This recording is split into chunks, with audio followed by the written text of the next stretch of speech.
Welcome to the Not in the Job Description podcast. I'm Scott McLaughlin. And I'm Chris Kiernan. No matter what type of job you've had, there were situations that happened to you during work that you couldn't wait to tell your friends about. We interview a variety of guests about some of their crazy stories from work, from entry-level food service industry jobs to doctors and attorneys. We will explore funny, gross, embarrassing, scary, and sometimes almost unbelievable stories that people have experienced while on the job. Keep in mind that our guests or the companies they work for may be masked in order to protect the innocent, or maybe even the guilty.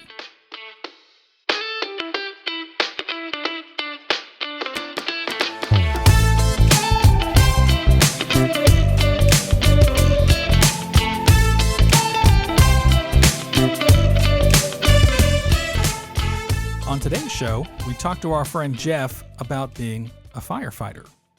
So, Jeff, I know that we know a little bit about your early history because we all worked at a steakhouse together, and it was probably what made you think I really have to have a different job. So, can you tell us a little bit about what even got you into wanting to be a firefighter or EMS? Growing up, my neighbor across the street was a firefighter for the city that we lived in. So occasionally I would see he either worked at the station that was, right around the corner. So they would come by the house and the fire truck and stuff. And I was like, oh. And then I can't remember exactly how old I was. I want to say I was like 8 or 9. And the next door neighbor's house caught on fire and they were there. And I just thought, that is the coolest shit I've ever seen in my life. You mean the fact that you set that fire? No. It was a chimney fire or something, if I remember right. And so I remember as I got older and I was talking to him, there was an option when you were high school age that you could go to. We had like career centers. And I asked him, I said, is that a route to go? Because they have like a firefighter program in the career center. And he's like, oh, hell no, you don't want to do that. He's like, go find something you want to do on your days off. He goes, because I work at Lazarus moving furniture on my days off and it sucks. And so find something that you want to do. And so I knew I liked, doing landscaping and stuff like that or whatever. So I went to the career center for that. But it was funny. It was like I was pretty good at it, doing like landscape design stuff or whatever. And I won like these. It's not 4-H. What's the FFA was like affiliated with the landscaping thing. And so we'd have to go to these competitions and do these designs and stuff or whatever. And I'd like win these things. And they're like, what do you want to do with this? And I'm like, I just want to do this on my days off because I'm going to be a fireman. And they were like, what? And so that's just kind of how it went. And so I kind of knew right off after I graduated, I went to fire school through the State Fire Academy and then went to EMT school and everything. All right. So I don't really have a frame of reference on what is fire school. What does that entail? Basically, it's like the nuts and bolts of it is it's like 240 hours of training, which doesn't sound like a lot, but it's basically you go through, you're learning, operating a pump. They touch on some of the basic kind of rescue things and things like that, but a lot of it is ladders and ventilation and fireground type scenario stuff. In truthfulness, when you show up your first day, it's like, you have this teeny bit of knowledge and most of it just comes from experience. You have enough, enough. That's kind of the joke. It's like, you might know enough, to keep yourself from getting killed, but it really is over your time, the experience and everything that kind of builds on that. So, I think one of the impressions of firemen in the firehouse is, it's a great group of guys, the camaraderie. As the new guy, your first day on the job, I don't want to say hazing per se, but do they kind of make it rough on the new kids for a while until they get kind of up and running? And it used to be way worse than it is now. I don't think we could have, gotten away with the stuff that happened then nowadays or whatever. I think somebody might go to jail. But yeah, it's interesting because it's like, and it was everything. From depending on the shift you were on to where they'd say, oh, hey, come out back. We have to show you this or whatever. And they would like dump a bucket of water on somebody. And, it's all fun. But I remember there was a guy, this crew, it wasn't the crew I was on, but they did that same thing. Well, the apparatus floor was like concrete, very slippery when it got wet, which wasn't a great design. So this guy dumped the bucket of water on, he takes off running, slips, breaks his arm. So then the guys are like, oh man. So they get the medic crew out there or whatever, and they're like, hey, he broke his arm. They get him on, they're like, oh, we got to take him over to the hospital because it's obviously broken. Put him on the cot, and they're wheeling him out to the medic, and they dump water on him while he's on the cot again. And I'm just like... I just think that's fantastic. Yeah, I see no problem with that. Well, I mean, when your motto to join the school is, we'll teach you enough to not kill yourself. I didn't see that in the recruiting material, but I'm only guessing that you get a certain type of person involved there. Now, I can tell you, I work in, or have worked in, a lot of businesses and held a lot of jobs that to an external person, they just seem really cool, really sexy. And I think firefighting and doing police work and EMT stuff, I think it's kind of the same thing where I'm sure if I said, what was your day like? When you start, you'd probably go, it's just a normal thing. But you got to realize that a lot of things you probably ran into, they're not the everyday kind of scenarios that normal, myself, Joe Blow walking down the street runs into. Do you remember the first time you saw something particularly heinous when you started working as a firefighter or EMT? I remember like one of the first fires that we had, and it was like pretty, kind of cut and dry. It was like a basement fire. We were down there, and most houses you would go into, there's a ton of stuff in the basement. And so we're trying to get down there, and, we can see like the glow of the fire down there, and we're trying to hit it with water or whatever. And all of a sudden, whatever reason, it was kind of that aha moment of, this is pretty dangerous. They, for whatever reason, had a 20-pound propane cylinder down there, and it got hot enough that all of a sudden it blows off. Not like an explosion, right. But there's the release like valve. Yes. All of a sudden it's this gas-fed fire, and it's like, what is going on? Because you're just not expecting that in somebody's basement, that there's a grill cylinder down there or whatever. And so it was a little surprising. It was like, oh man. I like to start the story. You said, yeah, it was just your normal fire. To the people that lived in that house, they were probably like, oh shit, my basement's on fire. It is. And that's kind of, it's always, 31 years now doing it. It's pretty cool. In all honesty, to be there to help somebody on what is their worst day, Right. And whatever it happens to be, that's probably the worst thing these people have ever experienced, and whatever you can do to be there and help is pretty awesome. And that's aside from numerous people that, you run on and they are in cardiac arrest and they come back, a month later to the firehouse and thank you. And you're just like, wow, and they've got all their grandkids with them or whatever. And it's like, it's pretty cool that you, had a hand in that or whatever when they come back and do that. Yeah, I'm very empathetic and sympathetic when I see people in pain. So I don't know that it would be the best job for me. And I remember as a kid, my oldest sister was graduating high school. And so this had to be, it was a long time ago. And we were down at this, big auditorium downtown. And my dad was there, and he worked for the school system as like security. So he was outside, and I was kind of hanging with him. And I hear this motorcycle rev up, and this guy ends up hitting like the curb, and his motorcycle goes flying. And that was the first time I ever got to see a compound fracture of a femur. And I thought to myself, my dad, who he had no feelings in his body, like nothing would get this guy. He could have seen this guy catch on fire and he would have been just fine. This guy's on the ground screaming. I look down at him and I can see bone coming out of his jeans. And I thought, oh my gosh, I'm going to be sick. And my dad just went over and started talking to him. But when the EMS, paramedics got there, I remember thinking, that's exactly who I want to be taking care of this stuff. Because to them, it was just another day at work and they got somebody to take care of. And I think a lot of these types of jobs like this, you probably have more stories than you know. Oh, yeah. But to us, it's very different. To you, it's very mundane, everyday story. Yeah, it is. And I think there's a lot of times, some people have some PTSD and stuff from it. And there's times where you're like, man, I wish my brain could forget everything that my eyes have seen. But it's just part of it. And that. And it's funny because you sign up for this job that seems totally awesome. And then, years into it, you're like, oh, well, the sleep deprivation, when you're woken up 3 or 4 times a night in REM sleep or whatever, it's the worst possible thing on your body. And, combined with the toxins that are in fires and then come to find out the fire gear that we were all wearing for the last 20 years or whatever actually was producing the toxins that was giving everybody cancer. Yeah.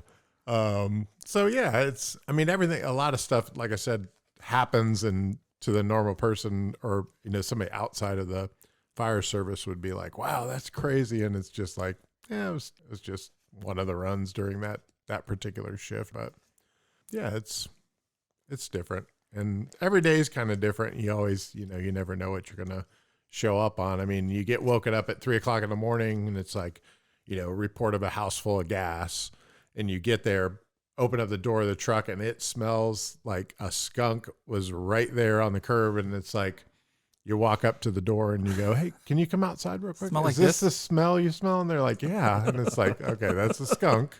That's not natural gas.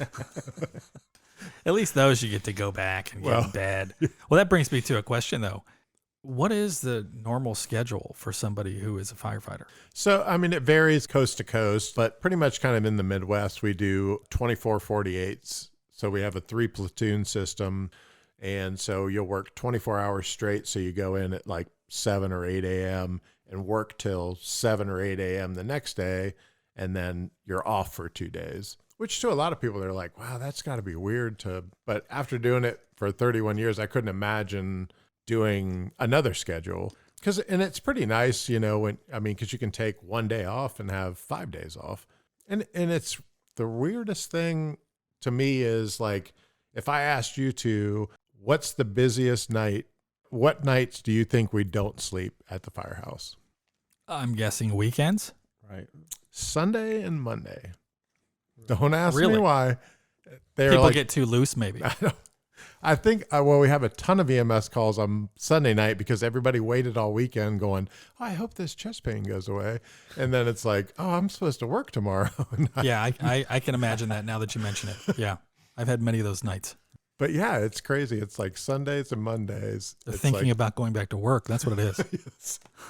Well, yeah, that's a big part of it too. But yeah, it's crazy. You would think that, and not that Friday and Saturday nights aren't busy, but yeah, it amazes me sometimes because it's like, and if you get like a full moon in a Sunday night, that's, yeah, I've heard that there are a lot of full moon stories there. So like on an average, I don't know, month, do you have days where it's just, I don't know if this is better or worse, you're just waiting for a call, then it never happens? I couldn't tell you the last time we had like a day where there was no calls, but we do 8,000 to 9,000 calls a year. So it ends up being, for the, for 3 stations or whatever, I think we average like 20 to 30 a day. So it's, and that may be, one of the stations might take 10 of those and be a little bit busier or whatever. But yeah, it stays pretty busy. And we run, there's kind of a whole process called mutual aid. And so we run with adjoining departments on calls also. So we might go into, the adjoining city to help them out on a call because all their trucks are tied up on stuff. And that end of the city that we're close to is really, really busy nowadays. And that's the area where I grew up. So it's funny just to see that, it used to be they had one engine and one medic in this particular station, and that medic was the busiest medic in the city. So they added a second medic there. Now that second medic is the second busiest medic in the city because I guess it was needed. Yeah. And so, yeah, it's crazy the amount of emergency medical calls that they're taking, and then we get the overflow for those or whatever too. But so like in any job, right, you have a bunch of different people, a bunch of different personalities. I got to think everybody kind of in your line of work maybe has the kind of a baseline, similar type of personality because it takes that special kind of person. But within that, there must be that one guy that's just like super crazy, like wants to just do outrageous things, Yeah, I think we're talking to him. Maybe back in the day I was that guy. I think I've slowed down a little bit, but yeah, you always have kind of that guy and even now, or that girl, because we have some pretty outstanding female firefighters and stuff too. But yeah, it's, and I think it kind of draws people to it. It seems like the people that are more like that were like either in the Marines or, have some kind of military background. Or they became cops. Yeah. Right. Now, I'll tell you, I don't think everybody knows this, but I've known Jeff the majority of my life. I believe somehow or other our mothers made some kind of connection. In the year before kindergarten, they set up a play date. So we've known each other since we were probably 5 or 6 years old. Mm-hmm. That said, just like any kind of relationship, once you go through high school and, everyone kind of goes on their own path, I really haven't talked to Jeff.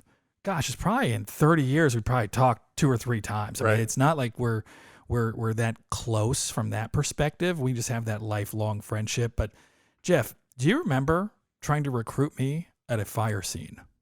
I don't remember this. So let me tell the story. I have to preface it with another story since you talked about toxins. I just mentioned this story to Chris last week, and he was honestly a little upset with me because he had never heard this story before. But back when I was in 3rd or 4th grade, there was a girl that I really, really liked. She was just really pretty. And I remember that her family just seemed a little wild. She lived near these apartment complexes that were down the street from our grade school. And one day I went to her house and she had her cousin babysitting us. Well, her cousin was all the wisdom of her 8th grade education could give her. We decide, me, her cousin, and her little sister, that we're going to go to these apartments and we're going to break into one of the apartments. Again, the oldest person in this group is in 8th grade and we're in like 3rd and 4th grade. And the sister, I think, was younger than that. So we go to these apartments and they were furnished apartments, and we were going down on the ground and looking underneath the door to see if anybody was walking around, and we could just pick the locks. This was early on. There was no real heavy security. So we get in there, and being in 3rd or 4th grade, the most important thing for us to do, we're just jumping on the beds. We're stupid. We're idiots. So we're jumping around on the beds, and all of a sudden, her cousin, who's the babysitter, comes running in and says, "We got a problem." We're like, "What's the matter?" "I caught the couch on fire." Well, her cousin, who in my recollection looked a lot like Tom Petty, she ends up smoking in 8th grade, and she drops the cigarette on the couch, which then caught these beads that were used for like drapes, and those things were petroleum based. And I just remember running out there and looking at this fire starting. And I'm telling you what, stop, drop, and roll and all that shit you learn early on, it's real, because that fire took off. That petroleum-based bead was dropping on that carpet. That carpet started going up, and we just took off. I tell you this story because not only did we burn down this apartment complex, but I will never forget that smell of the materials of carpet and couches and drapes. I'll never forget that because it was one of the scariest moments of my life. So fast forward, I'm married. My wife and I live in this apartment complex in the suburb of where we grew up. And I'm driving down the street and we have the windows down and I smell that exact same smell. I looked at Kim, my wife, and I said, "Something's on fire around here." And she's like, "Okay, whatever." And I said, "No, I've smelled this before. Like something is on fire." And we drive up a little bit further. And sure enough, we're driving by these apartments and there's this black, heavy smoke going up. So we drive in there and we are the second people there. Somebody was grilling next to, they had the apartments and they had a garage that had a little breezeway between it. And they had their grill between the breezeway, just caught fire up the siding. And it had started to engulf the entire part of the apartments. So there was one person there and I said, "Hey, let's start knocking on doors and get people out of here in case this thing starts going." So we're knocking on doors and then I start to hear the fire trucks coming. So I'm like, "Oh, good, because I don't want to be pulling people out of here." So we end up knocking on all these doors. The first fire truck comes up and there's Jeff in the fire truck. And I said, "Hey man, what's going on?" And you said, hey, what's up?" And you went to the back of the truck. And by this time, this fire's taking off. and you pulled out some chainsaws and you set them on the ground. And then you got another set of chainsaws and you said, hey, grab those and follow me. So stupid me, he's in fire gear. I just grabbed these things and I'm following him. And I'm thinking, what's he got planned here? And he walks right inside the house that's on fire. And I remember going, hey, I was yelling at you. And you were just headed upstairs. And I just set those things down right at the front door and saw one of the other guys and said, yeah, you might want to take those to him. I think he wants those. I'm not going in a burning house. I don't know what the hell I'm doing. It was seed or something. It was. Yes, absolutely. Yeah. And, but I just remember like, just follow me. Okay, I'll follow you up in the burning house. I don't think so. But I'll never forget that smell. I sniffed that thing out down the street and I thought, oh gosh. And of course, Kim thought I was crazy, but now she knows I'm crazy when I had to tell her why I knew that smell. I remember when I was getting on the fire department, I was trying to get Chris to do it or whatever too. And he was kind of putting in things when applications and stuff when we were, that was early on, way back in early 90s or whatever. But right. I was kind of still searching, right, for what I wanted to do. And that job sounded pretty cool. And actually that kind of leads me to my one EMS story as well. Scott had some good ones there, but I took it kind of a step further, right? Instead of doing fire school first, I thought, well, I'll just become an EMT. That'll be my key to getting on at a fire station. So during, the local community college, I'm taking this course. So part of the protocol through this course is we would do rotations at various hospitals in the ER. So I remember being in the ER one time, and this was after the people were already there. Then you kind of had to go over after the fact, take their vitals, ask them the story, then see if you kind of came up with the same, reasons why they were there. It was kind of a learning tool. So I go up to this guy and, hi, my name's Chris. I'm from Columbus State Community College. I'm an EMS student. And if you don't mind, I'd like to ask you a few questions. He goes, yeah, sure, no problem. I said, so first of all, my first question, I got my little notepad and we wore these white little doctor jackets. I said, well, my first question today is, what brought you in today? He goes, oh, well, the ambulance. I was like, oh, well, okay. I kind of figured that one out. But I noticed he had a huge gash on his head. I said, no, I mean, like, what's the reason you're in here today? He goes, oh man, I got in a fight with my girlfriend, and she hit me with the smooth. I'm like, okay, and I'm writing this down, and I'm like, I'm sorry, you got in a fight with your girlfriend, and she hit you with something. I didn't quite catch it. I'm sorry. The smooth. I'm writing it down. I'm trying to be real calm and collected, like I know what he's talking about. I'm like, I'm sorry. I'm just not catching that last word. He goes, man, come on, man. She hit me with the smooth. You know that thing you smooth your clothes out with? So I take his vitals and do whatever. And I go back and I'm just cracking up telling the proctor dude or whatever. I'm like, yeah, he said he hit him with the smooth. And of course he's like, the what? And so finally, and so a few things with that. Not too long after that, I kind of realized maybe firefighting wasn't going to be my job. So I joined the Army Reserve. And when you're in the Army, you have to iron your stuff constantly. So I buy this iron, and right on the side of it, I wrote, because you had to label everything or people would steal your shit. So I wrote right on it, the smooth. So everybody knew that was my iron. And then you fast forward 25 years later, there's a pretty popular movie out there called Patriot Day, kind of about the Boston Marathon bombing. And at the very beginning of that movie, Mark Wahlberg's in the middle of telling this story. Or no, they captured this guy, or they run this guy down. And he basically tells the same story, that he got in a fight because his wife hit him with the smooth. So somehow I'm connected to Hollywood. Yeah, I don't know how that works. I will tell you, I have known Chris since we were 16 years old. I heard this story probably 2 weeks after it happened. He is patient zero on it. And I don't think you're getting any of the back end on that movie. Mark Wahlberg, if you're listening, I need some royalties here. Well, and the other part that's funny about that story, we all grew up and our wives were friends and we used to play Pictionary.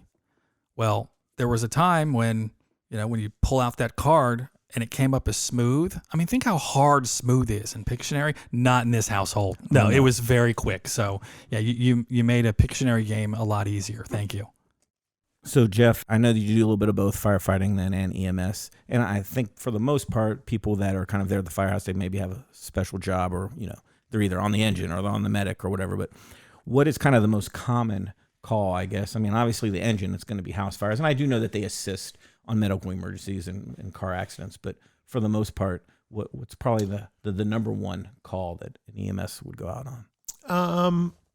Well, the area that we cover is refer to it as Heaven's Waiting Room, because we have an abundant amount of nursing homes in the area or assisted living, and probably almost 3 times what neighboring places have. They kind of, I think that the city actually said we're not doing any more of these because there's so many of them.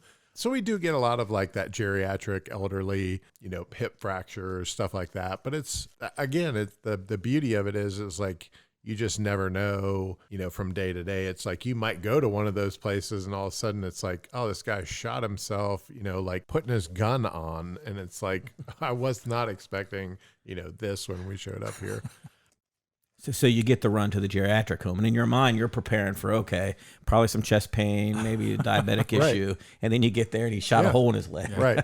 Or you get a heroin overdose or something in one of those, and you're like, and because there's a few of them where they kind of, it's not necessarily just like 55 and over or older, they let some other people in there. And we do have one that's huge. I mean, I think total between independent living and like full nursing care, and then they have assisted living, everyone in there is deaf. So it's like you have that whole trying to communicate with them. And so I know a lot of the guys at that particular station that's first in that area know sign language and everything, but it's rough. It's like, yeah, I imagine it is. And it's kind of like, a lot of people don't even know it exists, but it's like, so the whole fire alarm system is different there and everything for, for deaf people or whatever. So there's just like tons of strobe lights everywhere. Right. And you're just like, oh my gosh.